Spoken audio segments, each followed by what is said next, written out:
Halo Sobat Dokter IAS Jalan-Jalan, ketemu lagi dengan saya Dokter Yoga dan Dokter Surya. Oke Dokter Surya, kali ini kita akan sharing-sharing nih, berbagi tentang mitos dan fakta terkait angin duduk. Jadi kemarin saya dan Dokter Surya, kita coba jalan-jalan ya dok ya, ketemu masyarakat, kita coba cari tahu nih pemahaman, wawasan teman-teman terkait angin duduk. Nah, sebelumnya kita coba review dan play ulang ya. Kita nonton videonya dok ya. Oke. Yang pertama, Ibu tahu angin duduk? Angin duduk. Tahu? Ya, yang suka masuk angin itu. Oke. Ya. Kira-kira Bu, kalau angin duduk itu bisa menyebabkan kematian nggak sih? Ya bisa. Ya kan kalau nggak itu suka naiknya ke jantung. Oke, betul Bu. Bapak, angin duduk itu bahaya atau tidak? Angin duduk. Bahaya. Bahaya. Kenapa? Bahaya itu. Oke Pak, angin duduk itu salah satu tanda dari gejala serangan jantung. Jadi memang angin duduk itu bahaya. Betul. Bapak tahu angin duduk nggak? Iya tahu. Apa itu angin duduk Pak? Angin yang masuk dalam tubuh kita. Oke, kira-kira dapat menyebabkan kematian atau tidak Pak? Ada yang enggak, ada yang bisa. Oke. Angin duduk, bahaya, bahaya. Karena dia kalau bisa masuk dalam perut apa dia kan menyebar, udah pusing kepala terus kena. Oke dok. Jadi dari video yang tadi dok, Ya. ada ibu-ibu bilang dok, dia tahu angin duduk dok sebenarnya dok, dan bahkan bahayanya dia tahu gitu ya. Semua warga-warganya tahu lah ya dok, ada ibu, ada bapak. Nah, tapi mereka salah persepsi mungkin dok ya, karena angin duduk tuh dianggap masuk angin. Karena rata-rata mereka bilangnya angin masuk dalam perut, terus dikeluarkan masuk ke dalam tubuh gitu dok ya. Dan dikatakan ada yang bisa menimbulkan kematian dan ada yang enggak dok. Jadi dia menganggap angin tuh kayak masuk angin duduk itu dok. Menurut dokter gimana dok? Oke dok, sharing juga ya dok. Jadi berdasarkan pengalaman kemarin, memang masyarakat ini tahu bahwa angin duduk itu bahaya. Tapi mereka tidak tahu sebenarnya angin duduk itu apa sih sebenarnya dalam istilah kedokteran atau medisnya. Jadi kalau dari sumber yang saya baca dok, jadi angin duduk ini hanya sekedar bahasa awam dok. Oke, Bahasa yang awam ya dok beredar ya. di masyarakat, bukan bahasa medis. Jadi di dunia kedokteran atau medis itu nggak ada yang namanya angin duduk. Angin duduk dok. Jadi angin duduk ini suatu bahasa yang ada di masyarakat ya dok ya, yang menggambarkan tentang nyeri dada gitu ya. Tapi kalau misalkan di dunia kedokteran, bahasa medis kita adalah angina pectoris gitu. Jadi angina pectoris ini adalah salah satu tanda nyeri dada yang menggambarkan adanya kemungkinan untuk serangan jantung atau penyakit seperti akut coronary syndrome, seperti itu dokter. Berarti gejala dari sakit serangan jantung itu dok ya, sebenarnya dok ya, angin duduk atau angina pectoris itu ya dok ya? Iya betul dok. Jadi hanya masalah bahasa saja yang ini perlu kita luruskan dan kita berikan pemahaman terhadap masyarakat terkait pengertian angin duduk, karena banyak yang berpikir juga bahwa angin duduk ini cuman wah masuk angin biasa gitu dan sembuh nih kalau dikerokin gitu, dan ini mohon maaf salah seperti itu. Yang perlu diluruskan bahwa angin duduk yang beredar di masyarakat pengertiannya adalah mungkin dalam bahasa kedokteran adalah angina pectoris yang memang salah satu tanda bahaya gitu dokter.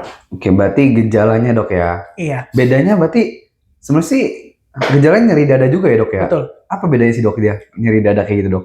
Oke, angina pectoris itu dok terjadi karena adanya sumbatan ya dok ya, sumbatan di pembuluh darah di jantung, arteri koronaria, di mana sumbatan itu mengakibatkan aliran darah ke jantungnya nggak lancar, jadi asupan oksigen, nutrisi ke otot jantungnya nggak lancar, mengakibatkan adanya keluhan nyeri dada yang dirasakan, seperti itu dok.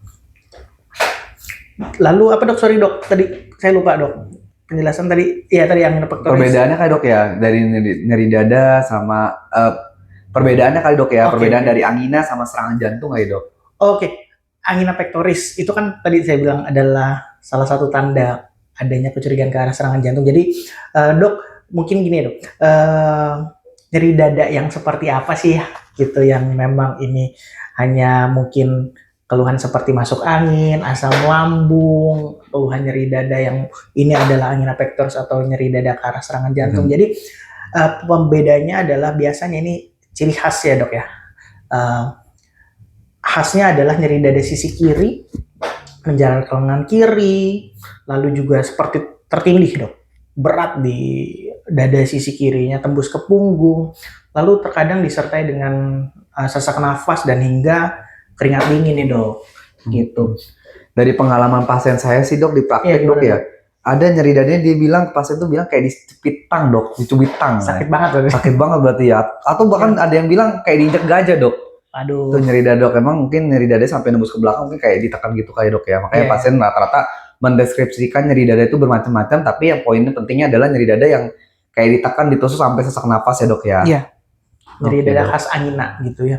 Dok, kira-kira menurut dokter nih dok, penyebabnya apa sih dok, si akut coronary syndrome ini atau serangan jantung ini sendiri? Kenapa ya dok? Gitu. Oke, sebenarnya kan kalau untuk penyebab sendiri kan karena sumbatan akibat sebenarnya kan penyebabnya karena pembuluh darah jantung yang tersumbat ya dok ya, yang disebut dengan kita mungkin kenal istilah aterosklerosis, Ya. ya dimana pembuluh darahnya itu yang tadinya lowong atau lebar ya, kemudian dia ada penumpukan lemak sedikit, lama-lama dia jadi plak, lama-lama nyumbat ya dok, makanya darah tuh nggak bisa masuk situ dok, itu mungkin penyebab yang paling utamanya. Nah makanya gejalanya dadanya sakit banget ya, kayak kita kayak dicubit aja dok, kulit dicubit kan pasti membiru dan sakit banget. Nah mungkin ketika jantung pembuluh darah tersumbat sakitnya seperti itu dok, dan nyeri dadanya emang nggak ya khas banget yang nyeri dada yang nembus ke punggung belakang, ditekan, dicubit kayak gitu dok. Dan mungkin penyebab lain mungkin kayak gaya hidupnya kali dok ya, yang nggak terlalu bagus itu dok. Mungkin gaya hidupnya seperti yang kurang aktivitas fisik, jarang olahraga, kadang berat badan yang berlebih juga belum tentu bikin serangan jantung loh dok. Ada orang yang pasien mungkin yang badannya ideal atau yang nggak terlalu obesitas, dia ternyata Kena juga ya. kena juga dok ya. Mungkin karena faktor resiko kayak yang lainnya, kayak misalnya kok dia merokok gitu dok ya, merokok, kemudian juga karena ada kadar kolesterol yang tinggi, kemudian juga karena mungkin jangan lupa dok, yang diukur bukan berat badan dok, tapi lingkar perut nih dok. Oh, lingkar Maka perut. kita harus jaga nih dok perut kita nih dok, karena lingkar perut obesitas sentral dok, itu Oke, akan membuat meningkatkan resiko dari serangan jantung itu sih dok. Oke Gitu dok. sih dok. Menarik nih dok. Berarti tadi kalau bisa disimpulkan penyebabnya karena adanya sumbatan ya dok ya. Jadi ada sumbatan di pembuluh darah jantung ya dok ya. Yang faktornya banyak ya dok ya, faktor resikonya tadi bisa karena apa nih dok? Ngerokok, nge-vape itu bisa nggak sih dok? Sama Bisa aja itu, Dok. Apa beda nih? Saya nge-vape nih nggak ngerokok nih. Apa? Nge-vape sama rokok sebenarnya Sama sama aja dok. ya, Dia kan betul. ada zat kimia ya dok ya, yang akan masuk ke dalam tubuh kan. Iya. Rokok memang rokok itu dihisapnya oleh paru dok, bukan oleh jantung loh dok. Jadi ketika dihisap masuk ke dalam paru-paru, tapi ingat paru-paru itu kaya akan pembuluh darah dok, di mana Oke. kan tempat pertukaran oksigen dan udara dan karbon dioksida ya dok ya. Jadi si zat-zat racun atau kimia itu yang dihisap oleh tubuh kita masuk dalam paru, masuk dalam pembuluh darah dok, Oke. dan dia akan dikirimkan bersama darah ke liring tubuh kita, maka bisa terjadi gangguan pembuluh darah atau kayak elastisitas pembuluh darah itu terganggu dok. Oke. Jadi lapisan endotel dari pembuluh darahnya itu terganggu, sehingga ya kayak ibarat jalan nggak mulus dok. Jadi si lemaknya itu akan mampet di sana sehingga timbul jadi plak. Jadi Oke. tersumbat lagi. Itu loh dok.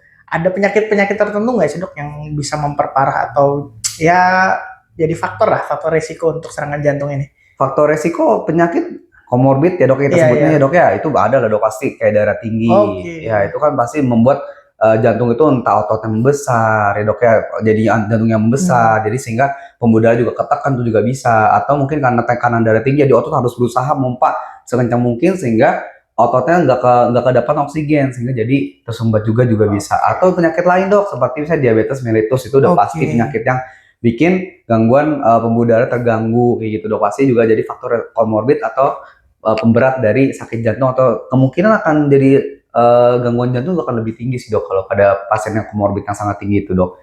Gitu, tambah juga ada gangguan kolesterol yang kita sebut biasanya dengan hipertensi, kolesterol, dan diabetes kita sebut dengan sindrom metabolik. Nah, itu Oke. akan sangat meningkatkan resiko untuk gangguan serangan jantung gitu sih dok. Oke dok.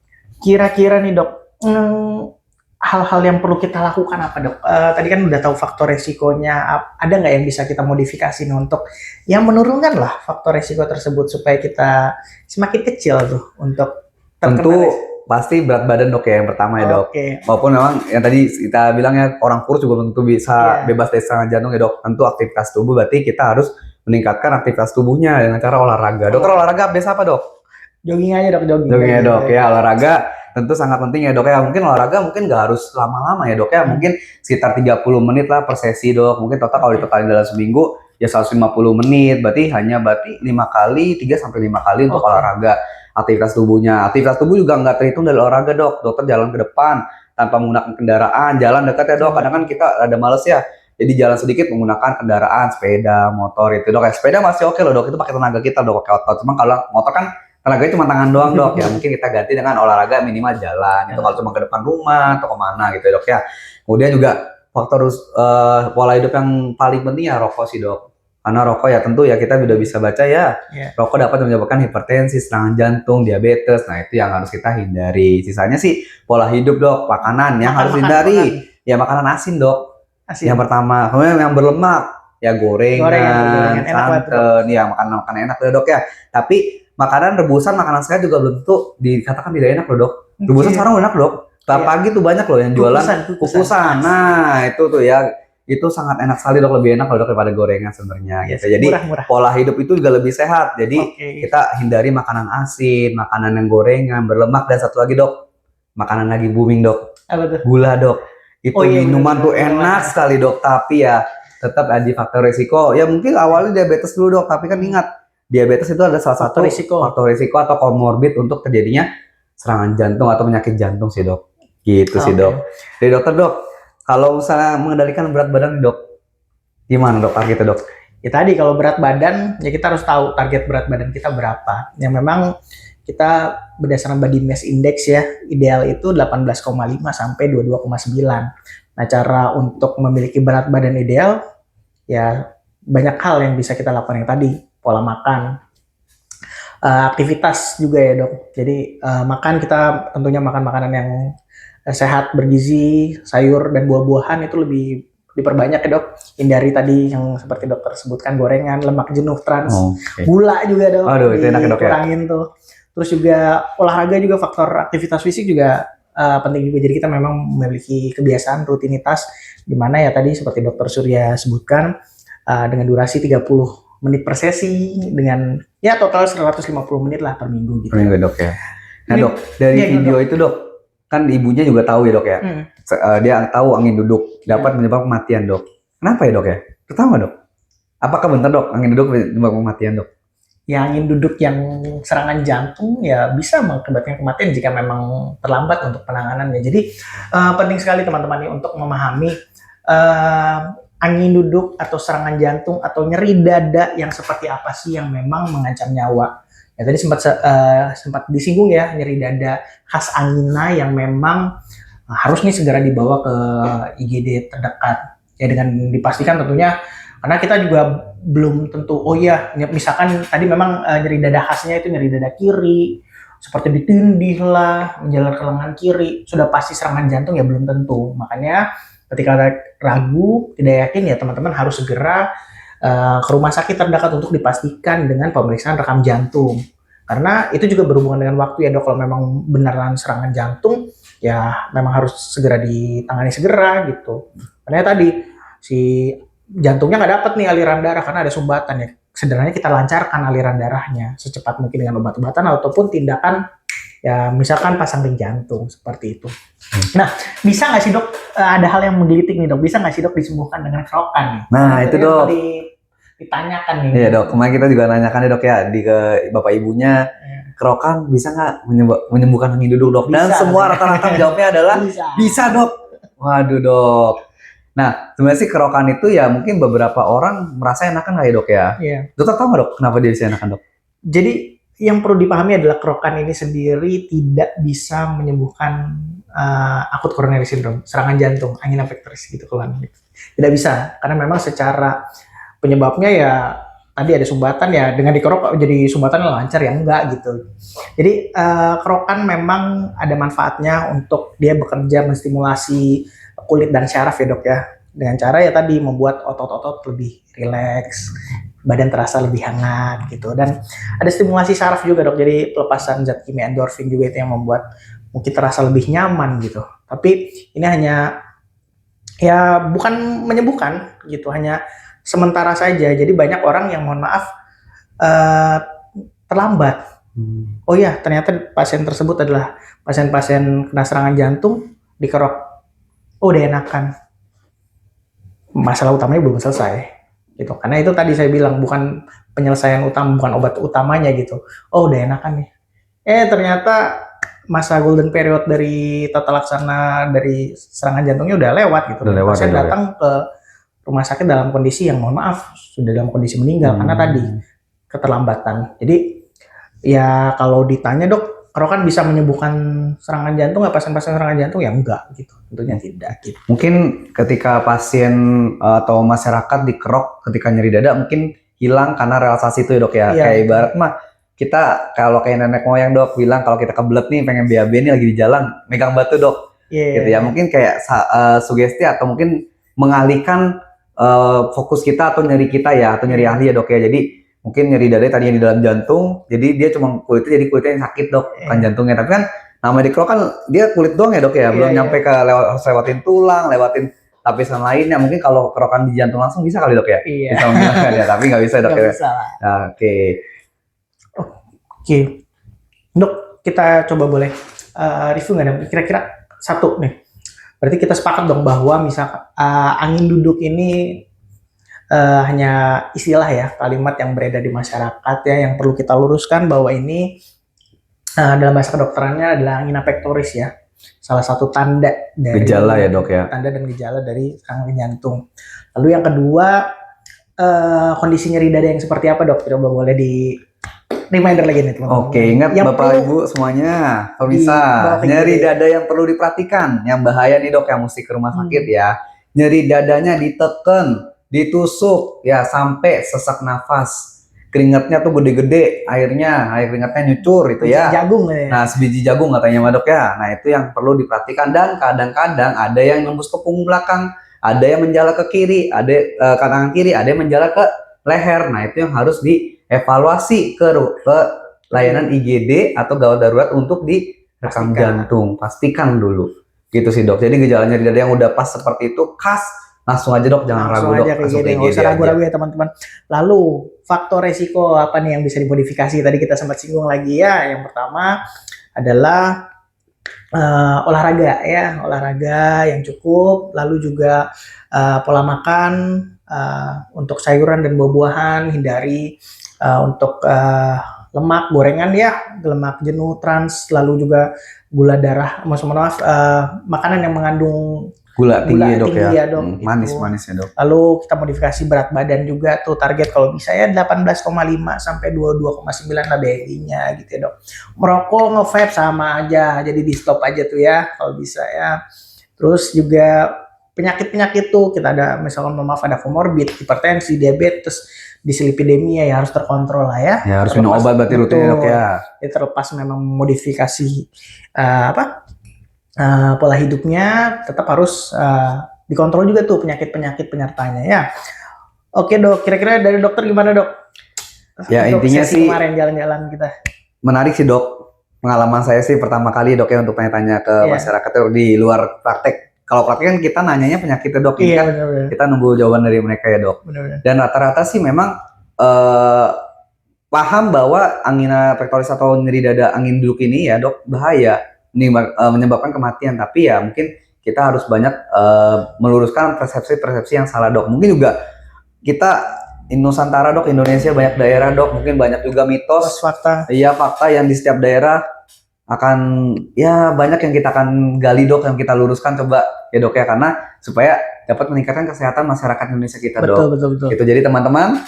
Ya, jadi memang tujuan hadirnya dokter YS jalan-jalan ini sebenarnya saya dan dokter Surya ingin mencoba mencari tahu kira-kira mitos dan fakta terkait kesehatan yang beredar di masyarakat itu seperti apa, karena memang banyak informasi-informasi yang masih miss ya dok ya, betul. yang perlu kita luruskan lah gitu ya. Kami juga masih belajar, jadi boleh banget nih supportnya dari teman-teman, boleh banget nih masukan komennya, ataupun misalkan dok boleh dok ditanyain dong dok kira-kira apa kondisi apa mitos atau fakta. Ada mitos lain ya dok ya di setiap daerahnya ya.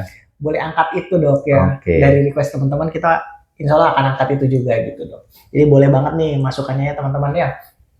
Oke dokter Surya, ada yang ingin ditambahkan kira-kira? Udah sih cukup dok. Oke baik. Itu saja teman-teman sesi pembahasan tentang angin duduk kali ini. Semoga apa yang kita diskusikan bisa bermanfaat ya buat teman-teman dan kita semua. Sampai jumpa. Dok, sampai Dadah. jumpa ya dok.